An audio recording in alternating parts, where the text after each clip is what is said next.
I think what you said about the Web 1 concept is definitely true. And, you see Facebook changing the name to Meta. The metaverse, according to Bloomberg standards, should be like I think they said like an $800 billion industry by 2024. And I'm just curious how Twitter would be able to kind of keep up in that kind of direction. Well, I know that text will always be relevant in that respect. I just kind of wonder it's less versatile. I wonder if it could start moving in that direction. If Elon buys it and links it up with the neural net, maybe. Yeah. I was going to say, when I asked about the town square thing, immediately the first thing that came to my mind was, well, maybe it will be the metaverse. And especially if it's, Web 2.0 or whatever this is, where, we're talking about like cops are, screaming at you, that kind of thing. I'm imagining there was this, I think it was Wall Street Journal. They had one of their journalists go live in the metaverse for 24 hours, and she did a YouTube video about it. She like, they put her in a hotel room and they gave her food, and she had to do like all of her meetings. She worked out. She like went to bars in it, and she just lived in it, and she had to deal with all of these random people. And I was like, oh my God, maybe that is the future of our social media. And so imagine what censorship would be like in the metaverse. I was just going to say it's something that Truth Theory on Instagram posted, that there's a guy who lived a week in the metaverse. He only had the goggles on, and he would eat everything. And he said that there were like amazing aspects to it, because he would go to like meditation class, and he was meditating for like an hour, 2 hours a day. But like there was parts of it that were making him go insane, and his dreams were really messed up because of it. Dude, I had a dream 3 nights ago where I was in a video game, but it was realistic. It was like this. And in order to get through the part that I was at, I had to kill a dog in the game. Like in World of Warcraft, you have to fight dogs and stuff.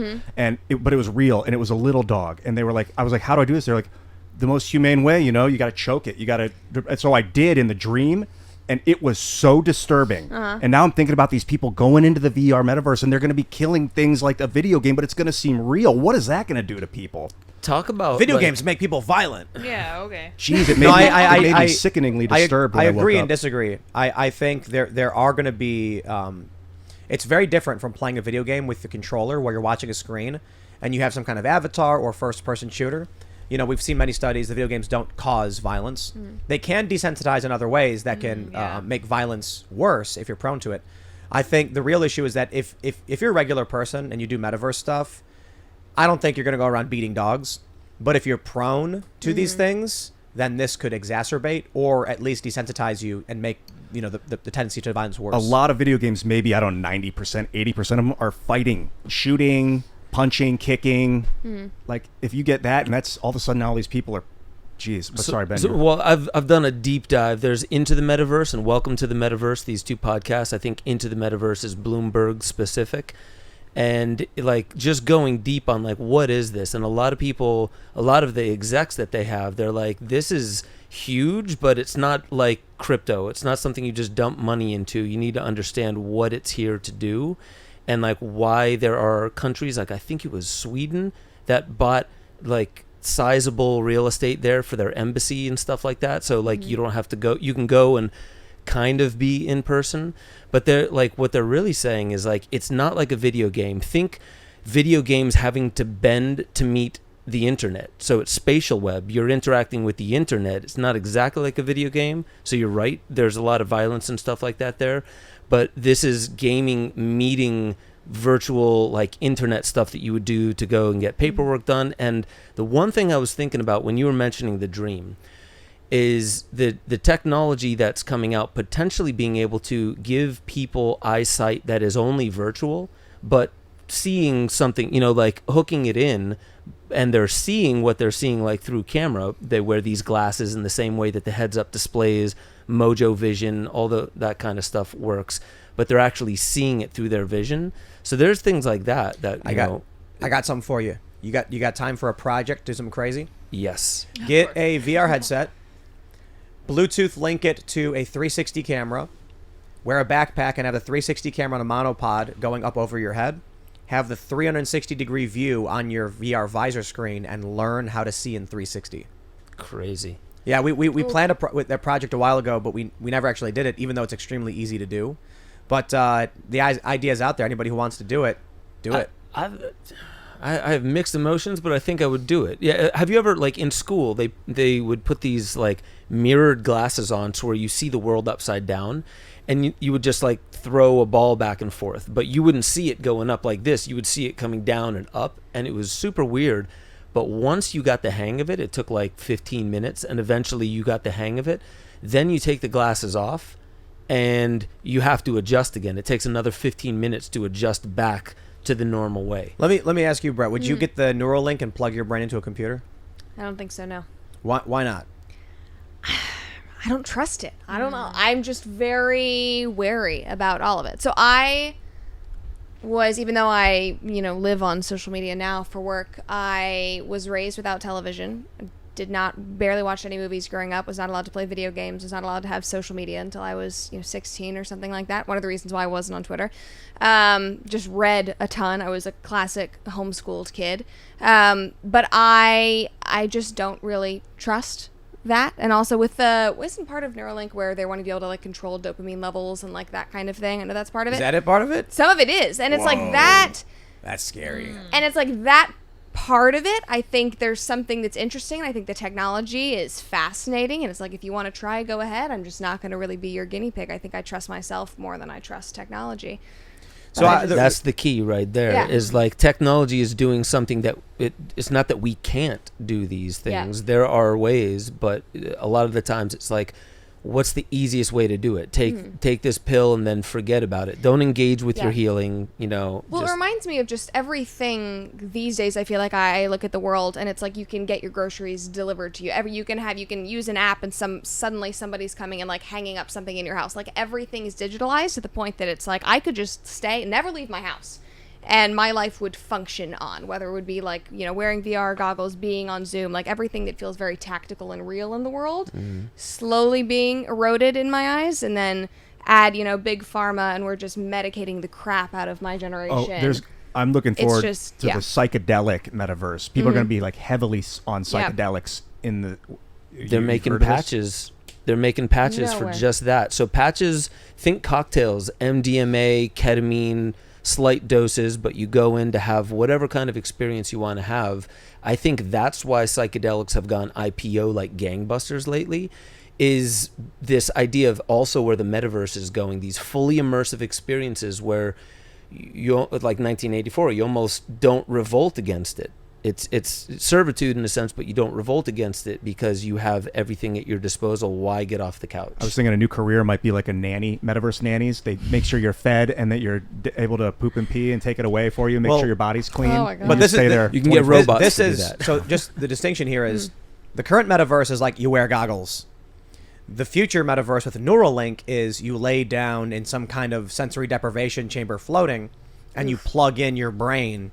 And then all of a sudden your brain experiences the metaverse.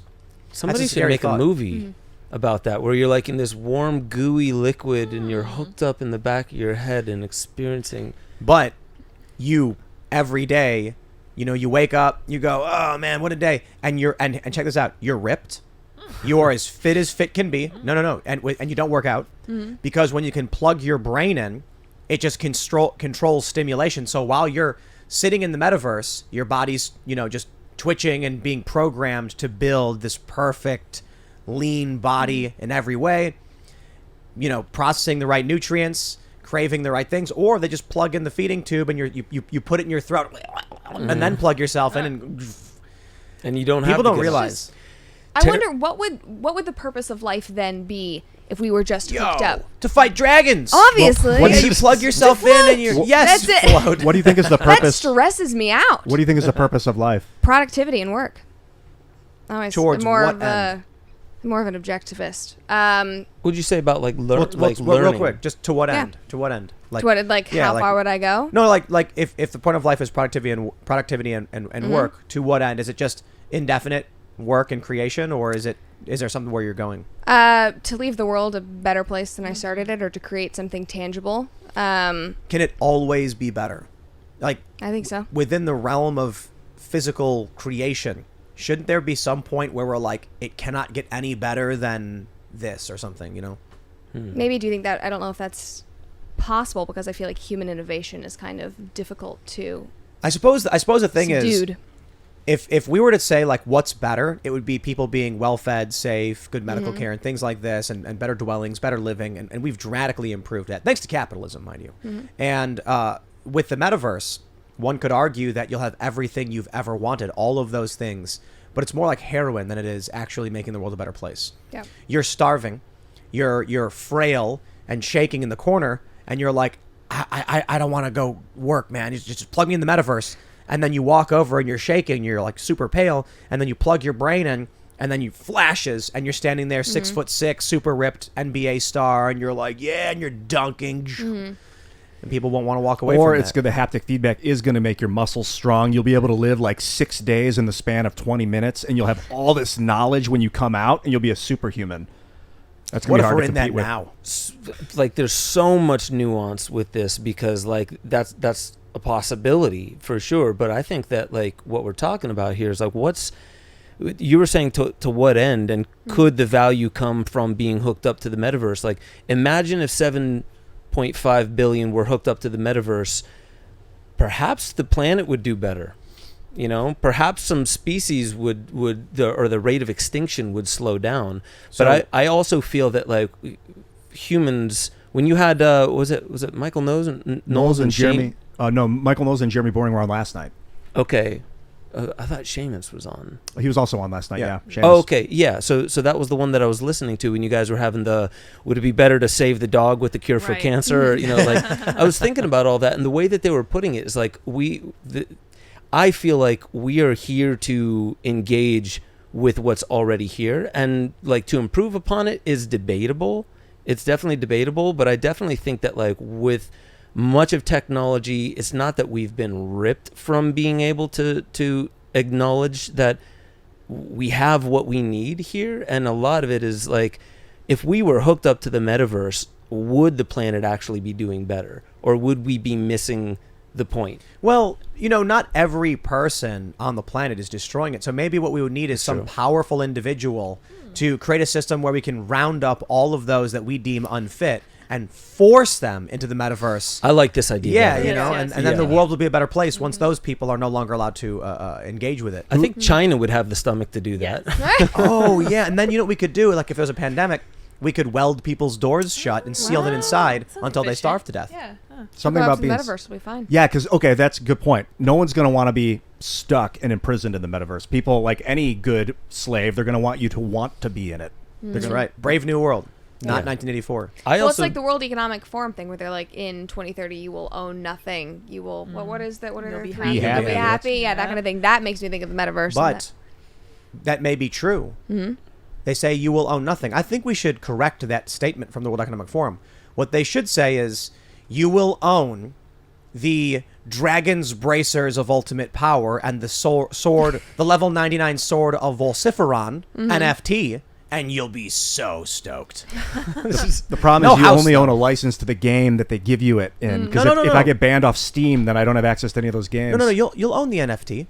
You just won't have a house, clothes, a car. Yeah. you'll have your family. pod though. You'll Yeah, have the yeah, floating yeah, pod. yeah. And the best part It'll be your is, floating pod. you don't have to eat the bugs.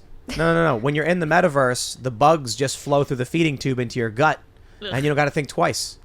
Has anyone seen the new Blade Runner with Ryan Gosling? No. A while ago. It's a glimpse. Jared Leto's role in that, and what he's talking about, how, like, you know, we lost our stomach for slavery, so now we started creating the slaves, like full-grown adults and stuff like that. Soundtrack is dope in that, by the way, too. But, like, very revealing the way they look at, like, kind of the future of where commerce is going and having, like, virtual sex slaves and things along those lines. I think Blade Runner, the one with Ryan Gosling, it's kind of an eye-opener. People are going to go insane from the metaverse, because you take a look at what's going on now with kids, and we'll try to be family-friendly, adult content on the internet being so just what's this Pervasive? Pervasive. 2/3 of the internet. Yeah. The eclectic nature of it, meaning like Rule 34? Rule 34, Is that the one where it's like if it exists, there's porn of it? Correct. Yes, Okay, unfortunately. so the old rules of the internet. Imagine what happens when you're in the metaverse, and it's not just an image you can look at, but you can actually experience. And so the Black Mirror did an episode about this, where the guy, he goes into the video game where he's a woman and he bangs a panda. people are going to go crazy because they're going to get out and be like, I'd love to have a family with you, but I'm only attracted to clouds.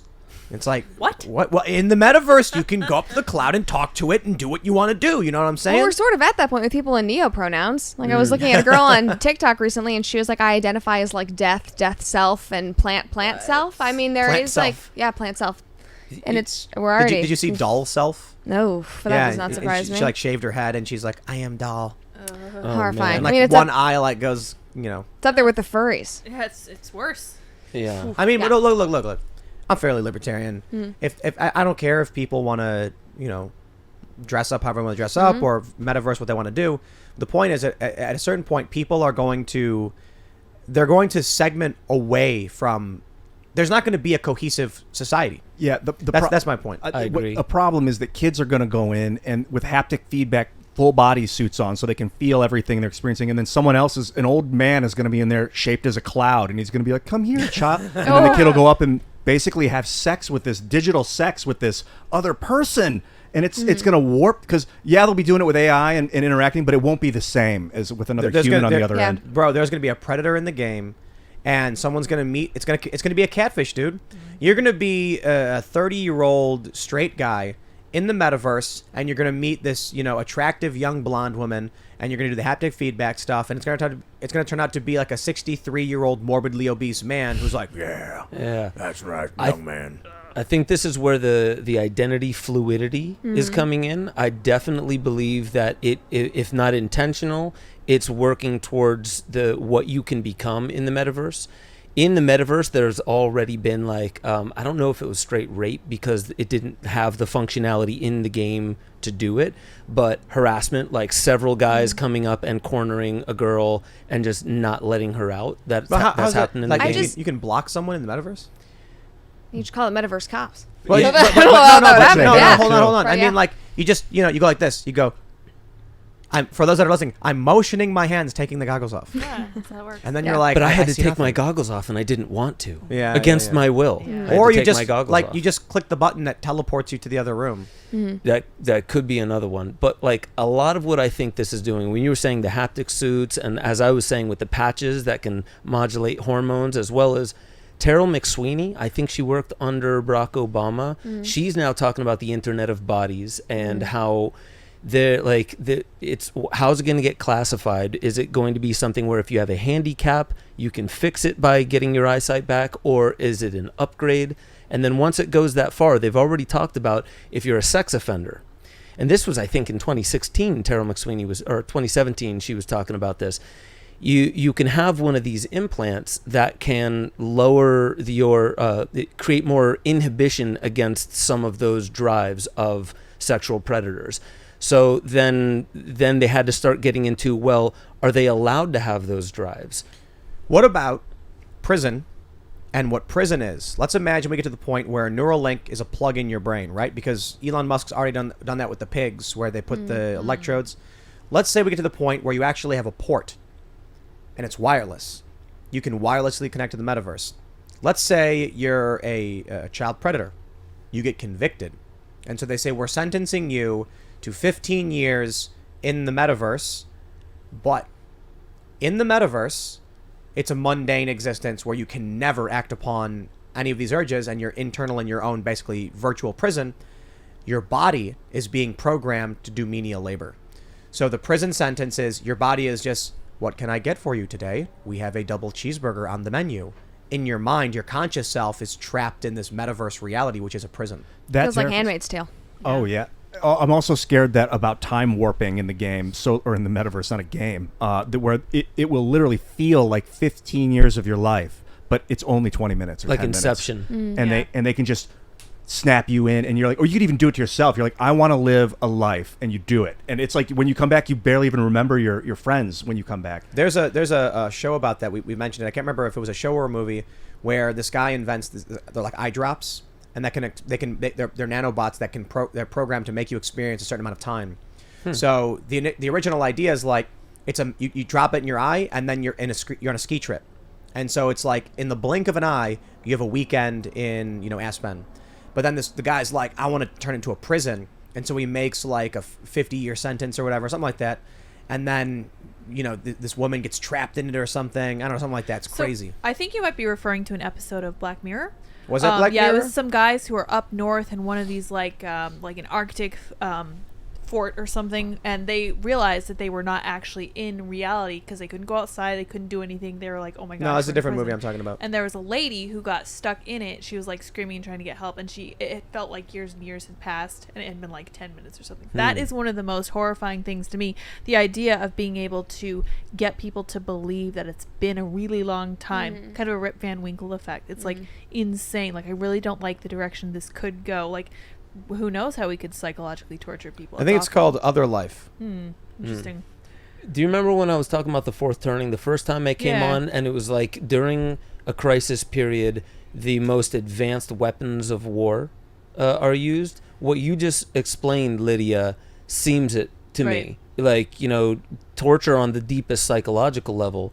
Then getting back to the prison thing, what's interesting is like, prison, at least it has this, attempt in the title of being a rehabilitation facility. Right. Could something like that actually get more targeted into rehabilitation? Because I think it was in, not Nevada, it might have been Arizona. There was a prison where they just decided to dress all the inmates in pink, paint all the walls pink, and it lowered crime incredibly. Yeah. And then there's this other one in Thailand when I was out there training in Muay Thai, where you could actually fight your way out, and their world champion fought his way out of prison. You could actually fight it out. Really? Crazy. Uh-huh. That's Like in crazy. Batman when they're like, if you can climb out, you're free. Yeah.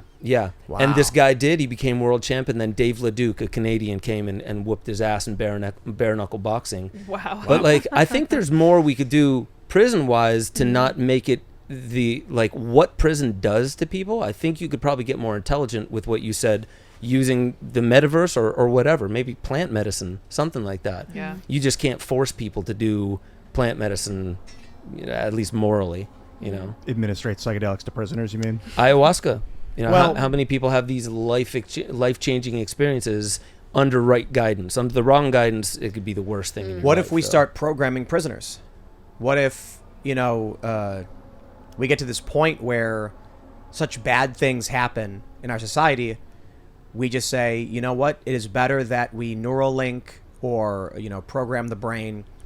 Instead of sending them to prison, we, like you were mentioning with child predators, we wire their brain in a way so that they cannot act on certain impulses or whatever, you know what I mean? Like, turn off the aggression, turn off attraction. Because don't they already chemically castrate some people? Do they do that? I believe so, yeah. Could be wrong about that. Maybe that was a movie. Not in every. I think I've heard of that in countries. I know that I heard that recently. People in Ukraine saying like, if we capture Russians, we're going to castrate them. But that's like a threat of like to make and that's you in scared. war as well. But I mean, not like, prison. do they do this? Because this may be just some like fictional idea where a sex offender gets pills so that they can't. That You is know. child predators. Yeah, is that? I think so. Let me look it up. I'm I feel like I saw But that I on think Law. that's Yeah, sure. interesting because, like, think about like a lot of people say, well, prison, like, people don't commit some crime. Some people don't commit crimes for the threat of what might happen. So, like, imagine the threat of a Neuralink in your brain where all those urges go away, and it's not up to you anymore. What if? I mean, man, Neuralink is some scary stuff, man. Because I don't think we even understand how terrifying it can be. It's not going to be wired. It's going to be wireless. Why would you need a wired cable? No, it's going to Wi-Fi connect to your brain, and then someone's going to hack your brain and make you experience some crazy stuff. And then what happens if someone hacks your brain, and then you're feeling like you're being attacked by ninjas, and you're really just beating the crap out of strangers? The lack of control is just probably the most horrifying thing to me. Yes. I think Yeah. social media is like the early adoption of that, the way Yeah. people can be twisted just by media.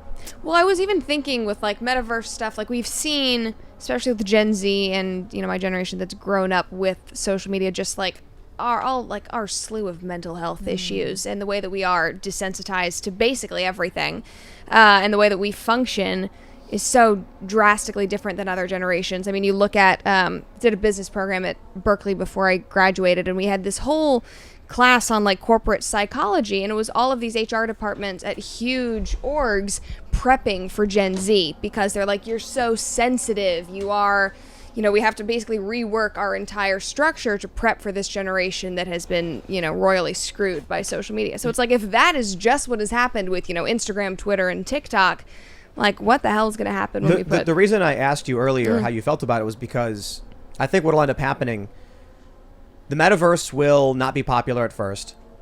Some people will get it for necessity because it'll be easier to work when you're using the metaverse, and it'll probably start with a headset. Eventually, they'll make some kind of simple EEG interface. Eventually, some people will opt to get some kind of like wireless implant. When the young people are entering the workforce, it's going to be normal. People are going to do it. It's not going to be an issue of whether you think it's weird or creepy. It's going to be like, oh, but, everyone does it. What I wonder is how much diet plays a role. Because you were saying before the show that you're keto, or you've been keto for a while. Did some keto for a while, and it helped clean up the mind. Yeah. I found that cleansing the gut biome, and I wonder, it's hard to measure, like, how much of it is these microplastics or, estrogen in the water, or like, have you studied this stuff, Ben? I know you look into this stuff from time to time. Is it quantifiable how much diet has impacted the youth in addition to social media? Because I, for a long time, just thought it's got to be social media. It has to be. And like, it's such a nuanced question, because look at our topsoil and now look at our microbiomes. Like, the microbiome of the earth is eroding. There's like the amount of supplementation you need to have the microbiome naturally that our ancestors had is going to cost you a lot of money. You can't do it on low or minimum wage. So that's just the microbiome. And then you're adding on top of it the PCBs, the microplastics, whatever else is in there. I'm hearing a lot about graphene, and stuff like that, even in water supplies.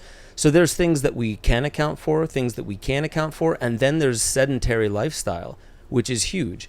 So like, there was this guy, Stephen Jepson, 80 years old, neverleavetheplayground.com. And he was taking people over the age of 65. And because past 65, if you break your hip, your mortality rate goes through the roof. He was just doing things like 2 buckets in front of them, bare feet, picking up objects like marbles and tacks with your toes and dropping it into the other bucket. That would like work on the talus and up here. And it would actually, they would notice that it was halting neurodegenerative disorders or diseases like Parkinson's, Alzheimer's, stuff like that, and then like making it trickier, like you have to stand up and do it. Stuff like that is important for the brain. It turns neurology back on. It promotes neurogenesis and neuroplasticity, and that's just what we can quantify. So like, it's a whole new playing field, because everything from the soil to the way we sit all day long, and as you were saying, like a very sedentary lifestyle, and we've gotten to the point where we don't need to get up anymore. Yeah. And the metaverse is going to exacerbate that. So it's those who want to engage with health and decide that I'm not going to wait for somebody else to do it for me. I need to do it for myself. And that's huge, especially with like the pharmaceutical conversation, where it's like, you can look at how many kids in the last 20, 25 years have suddenly been diagnosed with ADD, ADHD, or any other mental health thing. And so you just throw any drug on top of them rather than addressing what is your lifestyle, what are you eating, are you even going outside, how much time are you spending online. It's like, sure, here, take these meds, that kind of thing. We're just royally screwing up our bodies when they're very natural. And this isn't like some hippie holistic whatever. It's like, no, we have it's very new that we have just been throwing these things on our brains. And right. It's new. Literally Yeah. the technology, the pills, the chemicals didn't exist depending on which medicine 10, 20, 30, 40, 50 years ago. Yeah. Hormones were isolated, I think, the beginning of the 1900s, and estrogen was in the 60s.